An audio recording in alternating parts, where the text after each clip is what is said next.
નમસ્કાર મિત્રો મિત્રો કલ્પના કરો કે એક માણસ છે, તેના જીવનમાં હજુ સુધી કંઈ ખરાબ થયું નથી, પણ તે માણસ ડરેલો છે. કેમ? કારણ કે તે માણસ વાસ્તવિકતાથી નથી ડરતો, તે પોતાના વિચારોથી ડરે છે. ત્યારે તેને ભવિષ્યની ચિંતા થાય છે. તે વિચારે છે, જો આવું થઈ ગયું તો, જો હું નિષ્ફળ થઈ ગયો તો, જો જીવનમાં મુશ્કેલી આવી ગઈ તો. અને આ જો અને કદાચ જેવા વિચારો માણસના મનમાં એવો ડર ઊભો કરે છે કે તે માણસ કામ કરવાની હિંમત ગુમાવી દે છે. પણ અહીં એક સત્ય છે મિત્રો, અને આ સત્યને સમજવું બહુ જ જરૂરી છે. સત્ય એ છે કે સત્ય સત્ય જ છે અને હકીકત હકીકત જ છે.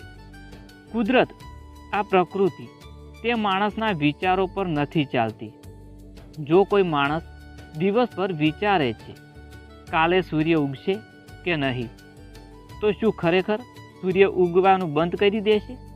નહીં ને. સૂર્ય તો પોતાના નિયમોથી જ ઉગશે મિત્રો. જો કોઈ માણસ ડરે હું કદાચ સફળ નહીં થઈ શકું તો શું તે વિચારવાથી તેની સફળતા મળવાની બંધ થઈ જશે? નહીં ને. કારણ કે જીવન વિચારોથી નથી ચાલતું મિત્રો, જીવન કર્મથી ચાલે છે. ઘણીવાર માણસના મનમાં ભૂતકાળના કડવા અનુભવો રહેલા હોય છે. એક વખત નિષ્ફળતા મળી, એક વખત દુઃખ મળ્યું, એક વખત કોઈએ દિલ દુભાવ્યું, અને પછી મન કહેવા લાગે છે ફરી એવું જ થશે તો.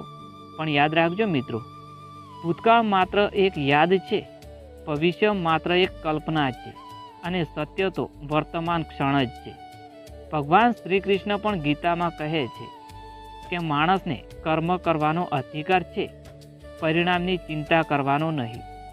જ્યારે માણસ સતત મનમાં પરિણામની ચિંતા કરે છે, ત્યારે તે પોતાના મનમાં જ ડર બનાવે છે, અને આ ડર માણસને રોકી રાખે છે, બેસાડી દે છે, માણસને આગળ વધવા દેતો નથી.